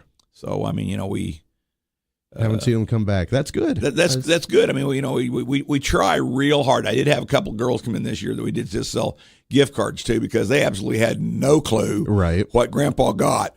But he comes to the shop all the time, so we just went with gift cards for them. Very good. But we usually can sell them the coin that they want. How cool. I love it. And you would never really think about that as being a Christmas gift, but it's perfect with either the gift card or the silver and the gold for maybe a stocking stuffer or, something nice little pretty under. You get the wife the diamond and she gets you the coin, and it's a perfect trade right there, and you'll be able to get something nice under the tree. Well, you get a lot of people come in there, and everybody's got the guy in the family that nobody can buy for. Sure. Absolutely nobody can buy for. He's got everything, and you can come in and buy him a real nice Morgan dollar for, like an MS-63 certified coin by PCGS for $50. Sure. Not everybody owns an 1880 something Morgan dollar that's like brand new the day it came out of the package. And so anybody that has those kind of people, a lot of them come in and I say, well, get them a silver dollar. You can't go wrong with a silver dollar. And I had one lady in Wellington that did business with me, and she come in and go, he's got everything. Buy him a Morgan silver dollar. And every year she would buy him a Morgan silver dollar because he's seen them, and he probably owned a few, but he's never owned anything that nice. So, you can buy a pretty nice coin for $50. How very cool. If someone got you a piece of silver or gold or a coin like that for Christmas, if you could have the ultimate one, this was the ultimate Christmas gift, which kind of coin or a style or a year, what would you like to get under that Christmas tree for you? 1895p Morgan dollar. There you go. Very, very, very rare. They're $10,000 or $12,000 in junk. Wow. A nice one. Years ago, I told my kids, I said if they'd buy me a 1893 S Morgan dollar, an MS-63, and at the time you could have bought one for $25,000. And my kids looked at me like I was crazy. Now today, that MS-63 coin is worth about $325,000. See, the investment for the long term. Yeah. That's right. But kids would probably still be paying for it. That's right. We took out a second mortgage to be able to get that one. That's right. No, it's really fascinating to be able to watch the different years, the styles like that, and how much these do go up in value. I mean, when you go in, or if I go in and I just buy a simple piece, it doesn't matter whether it's just a regular, 1 ounce of silver, 1 ounce of gold, or whether it is something crafted and unique and nice. It's going to go up in value no matter what you get in the long term, as long as you just sit it back and hang on to it. For the most part. For the most part. Silver, you got to worry about markets. Gold, you got to worry about markets. I mean, if you buy a nice, here. Yeah, but even if you're holding on to it for 30, 40 years kind of thing, 20 years, if you buy it at $16 an ounce now, I highly doubt that it's going to be at $14 an ounce 20 years from now. Oh, I agree. If you listen to some of the predictions, I had some guy the other day telling me that we were going to have $600 gold next year. Or $600 silver, I'm sorry. Wow, and $600 silver. And I'm going, but I don't think so. but I do see there's a couple people come in that was been doing a lot of reading, watching, doing a lot of research, and there's a lot of positive moves for silver. Every expert in the field out there right now is telling everybody to buy silver, because right now silver's buy of the century. Sure. At these prices. I mean, it's cheap. It's affordable. And the potential, the thing that, the banks have got so many short contracts. The problem you have is that by law, you cannot short a commodity for more than 1 year's production.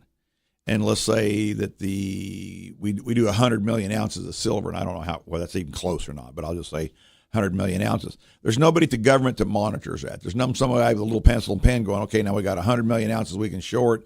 And J.P. Morgan bought 50 million ounces in short contracts, and Phil's Coins bought another 50 million ounces in short contracts.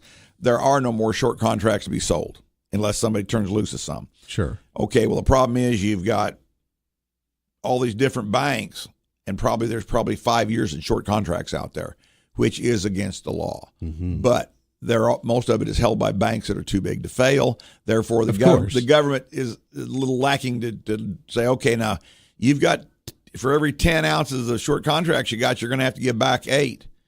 Well, when everybody knows about short contracts, they've already sold the silver. So if the short contracts go off, they got to buy it, and there's not enough silver out there to buy to cover the short contracts.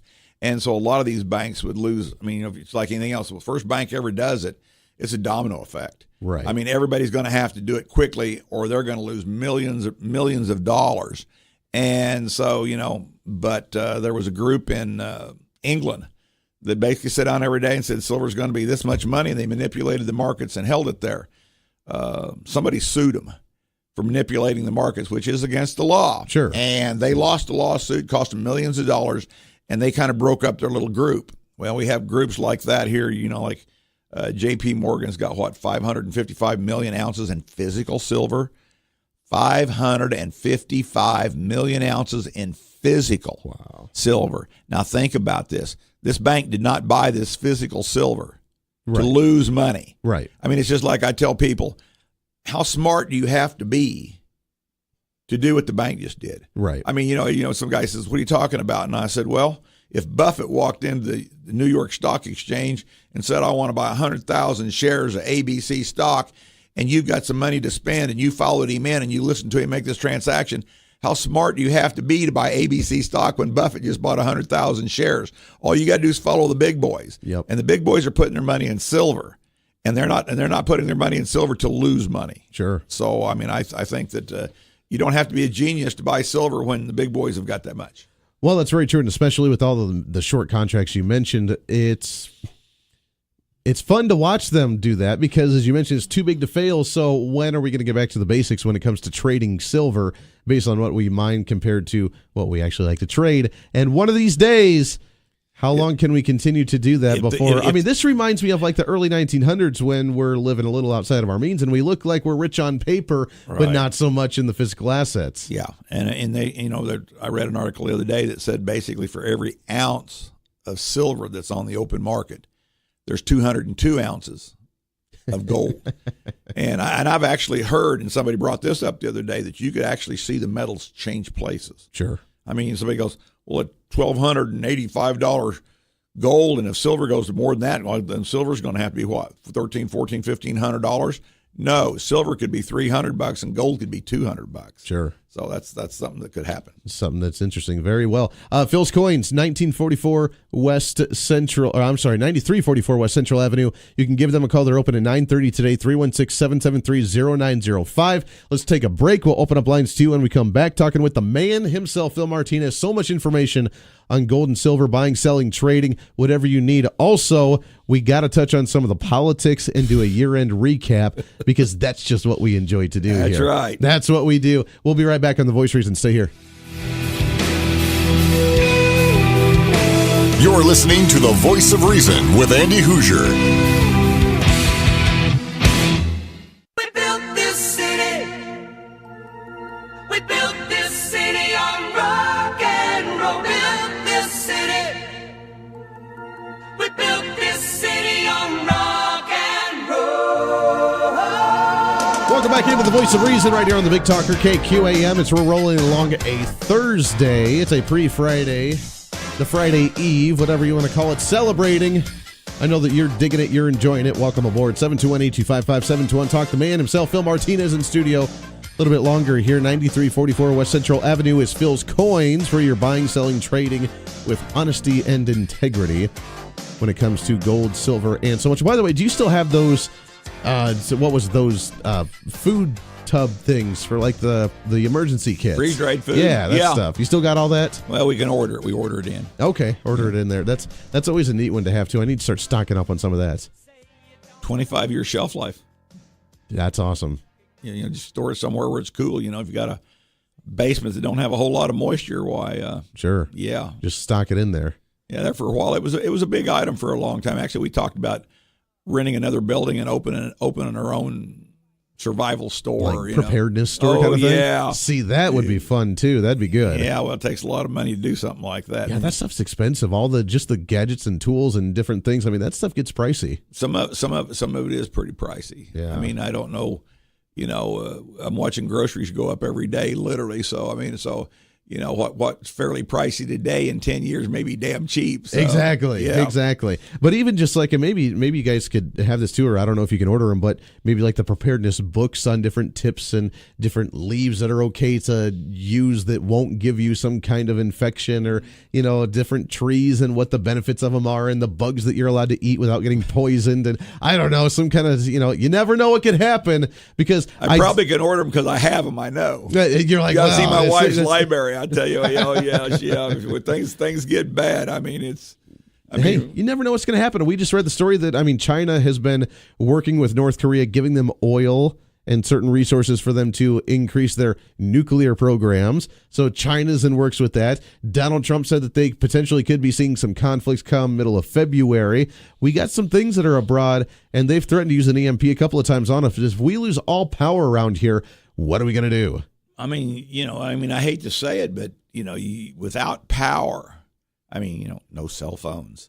You just take cell phones out of the equation. My God, all these kids out here are helpless. Oh, yeah. They don't, I take my grandson out and we do this and this and this. And I've been teaching him to shoot, and I've been teaching him to fish and do some things like that. And he thinks I'm a really cool old boy, but he don't realize this isn't about fishing and hunting and shooting. It's about learning how to survive. Exactly. If it comes to that. But to him, it's a game.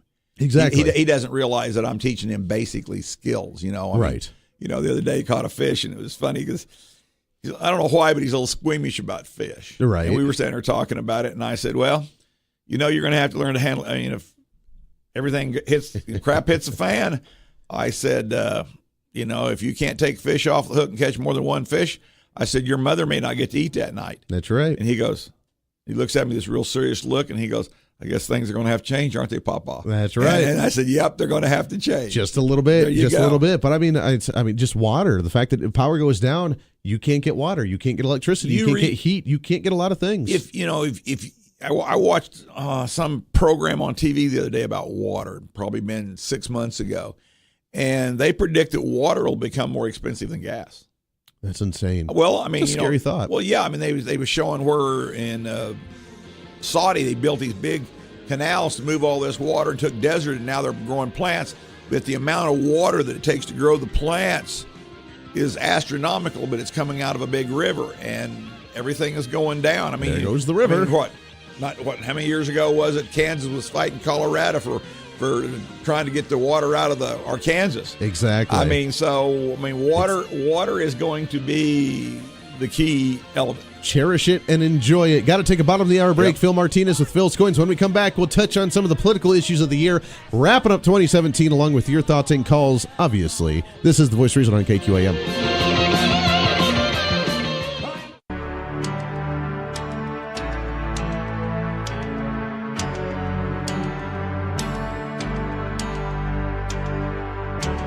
Andy never shies away from a fight. I'm gonna deck your halls, bub.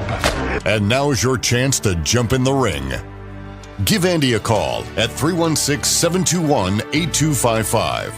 This is The Voice of Reason with Andy Hoosier. That was a clip, by the way, from Jingle All the Way. So Arnold Schwarzenegger finds one of the toys that he's trying to get for his kid from a Santa Claus at a mall, but they do an underground toy little trade.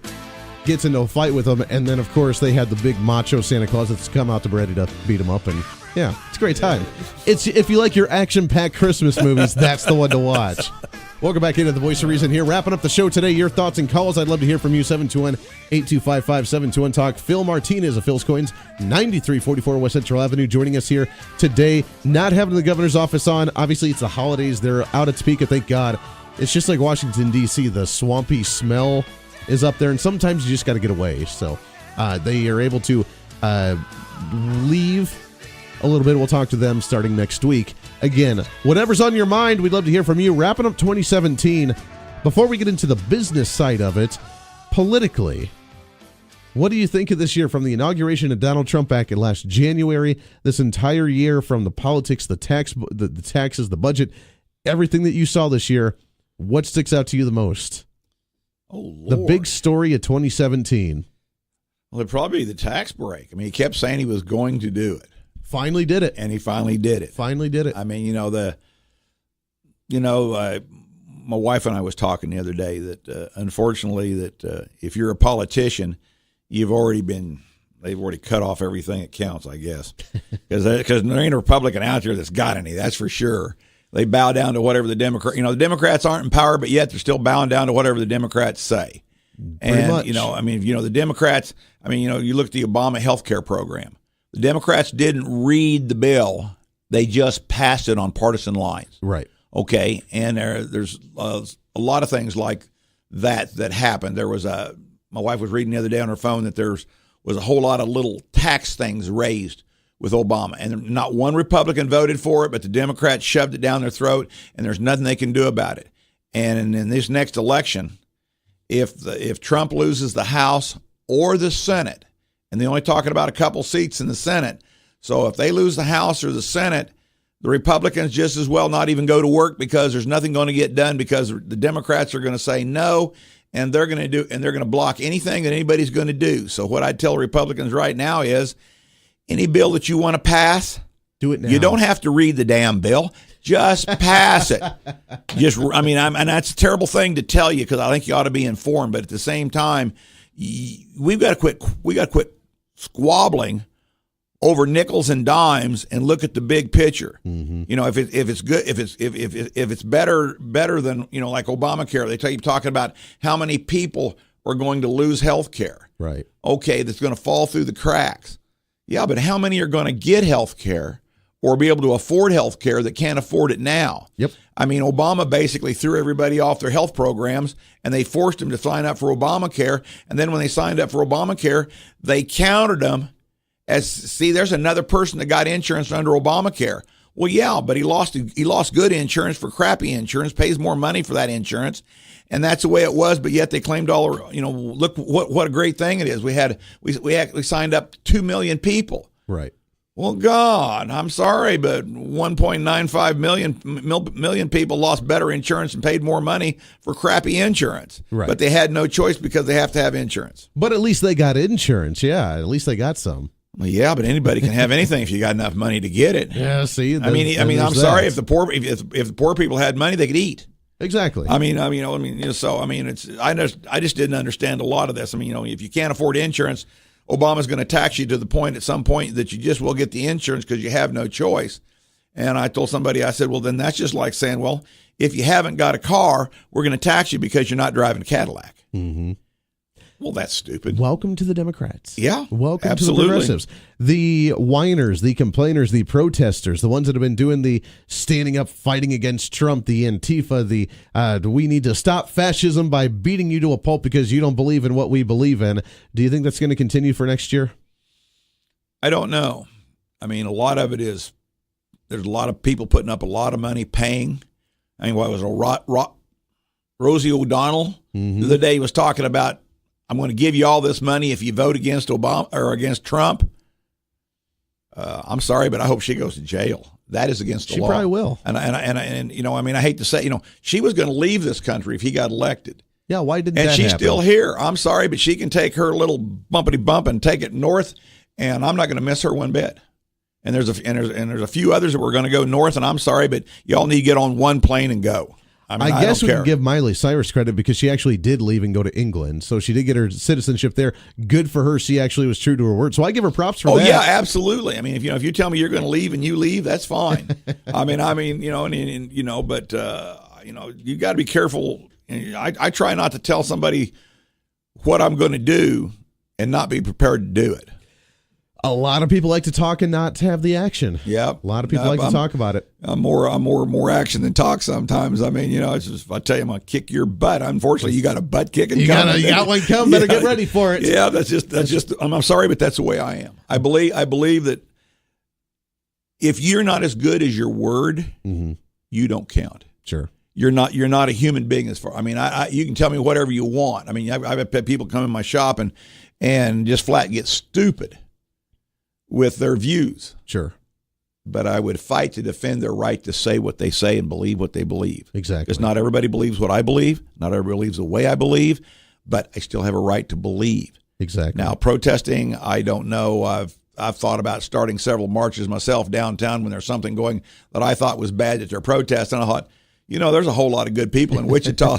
if all those that would get in and support me, I think we'd outnumber the idiots that are on the other side of the line. That's right. But basically, everything is about protest. And you can protest this and you can protest that. Well, I'm sorry, but you guys can all go down and protest Dillon's because the price of bread's too high, and I got a feeling it isn't going to do you any good. Not usually. So anyway. Not usually. Business-wise, the economy's been kind of stagnant over the last few years in Kansas. Yes. They talk about that. So, I mean, we've had a low unemployment rate, which is good. We've had slow growth, which is good in businesses, small business, large business in Kansas. But this year, it's starting to grow a little bit again. We saw 3.5% GDP growth this year for the first time in 8 years under Donald Trump. Yep. It hasn't quite hit Kansas yet, but I think it's coming. Your business, just you viewing being a business owner, what have you seen in the Wichita area when it comes to small business, success of business, and that sort of thing? Well, unfortunately, I drive to work, and it's amazing how many buildings I see sitting empty. I mean, apparently Kansas hasn't caught up with the national growth product of prospering. Sure. I mean, Boeing's talking about bringing in 1,000 new jobs. There's other companies, Cessna bought out Beach, I think. They're talking about building a new jet, and it's going to carry more people or something, and it's going to bring some new jobs back.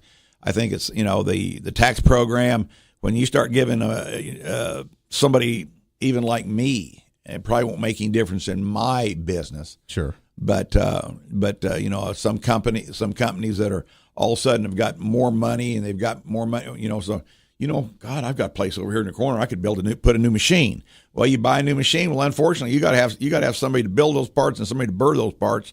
So it's, and then somebody's got to wire it and pour concrete and everything else. So it's all trickle down economics. And I realize that we're going to have to go in debt to do this.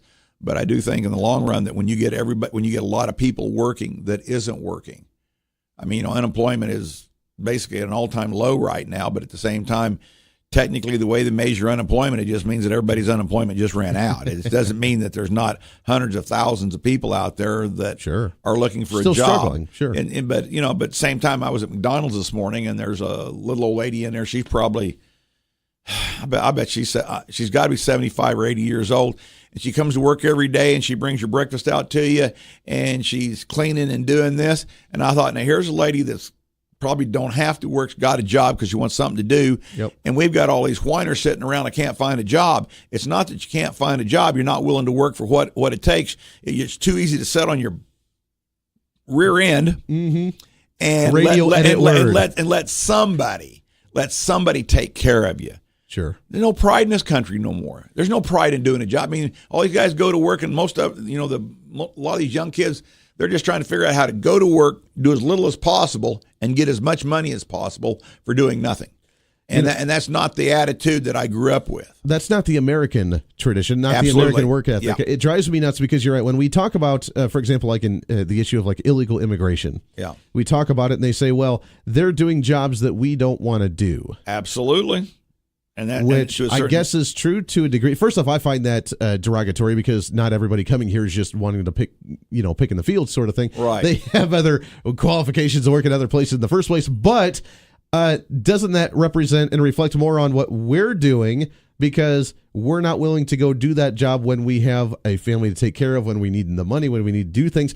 We're not willing to do that ourselves. So we openly know that we're just going to bring somebody else in to do it for us because we're lazy. Yeah, and you're right. But if you get over to Saudi Arabia and places like that, they do the same thing. They get so much oil revenue that they give the population a percentage of the profits that come off the oil, and they hire people from this country to go over there and work for them because they don't want to work and they don't have to work because they've got more money than they need. Sure.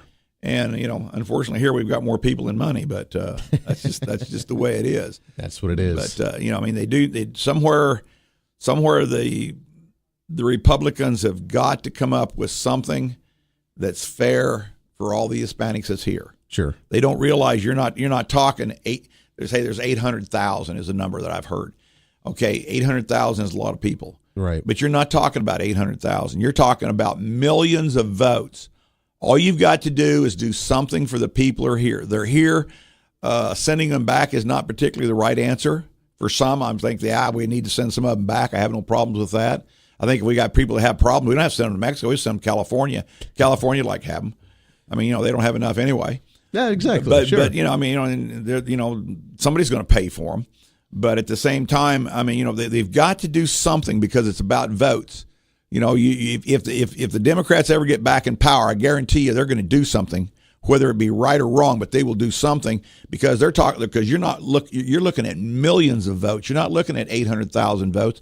You're looking at millions of votes, and that's what it's about. If the Republicans will do something, you get the Hispanic population behind you in an election. And I'm sorry, but that's the difference between winning and losing, guaranteed. Exactly. There it is. Phil Martinez, Phil's Coins, 9344 West Central Avenue.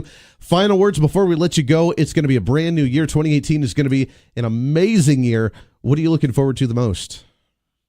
Surviving another year. Surviving another year. That is a great success right there as well. Yep. Okay. Well, hey, Merry Christmas to you. I'm glad you guys enjoyed. Happy New Year too, my friend. And we'll talk to you again come the end of January.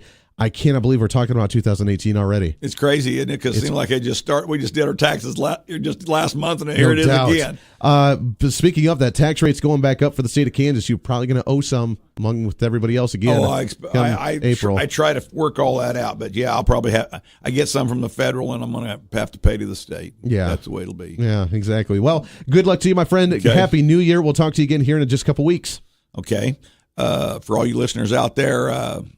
Happy New Year. God bless you and your families, and let's take care of this country. Let's take care of this country. We're making this country great again. That's just what we do. We love it. Taking one more break, wrapping up the show today. Your thoughts and calls when we come back. Stay tuned in. 12 minutes to the top of the hour. This is The Voice of Reason on KQAM.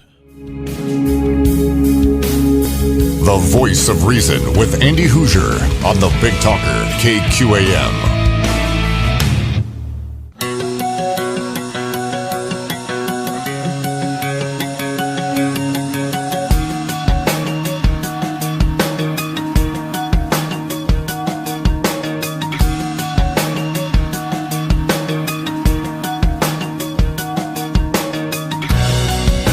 Back into the Voice of Reason, wrapping up the show today right here on the Big Talker KQAM. It's an honor to have you along. We love having you along with us as we continue to expand conservatism. We are the fastest growing radio show, literally the fastest growing radio show in the entire state of Kansas City and beyond. I want to remind you that starting next week, around this time, probably Wednesday, Thursday, Friday next week, we will be broadcasting live on Great Plains TV, KGPT channel 26.9, Newsmax TV. So that way we can broadcast all over the state.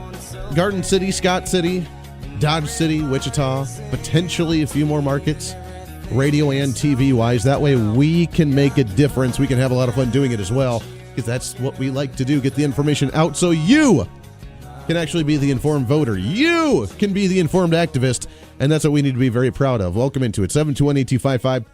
721 Talk. Thanks again to Phil Martinez of Phil's Coins, joining us 9344 West Central Avenue.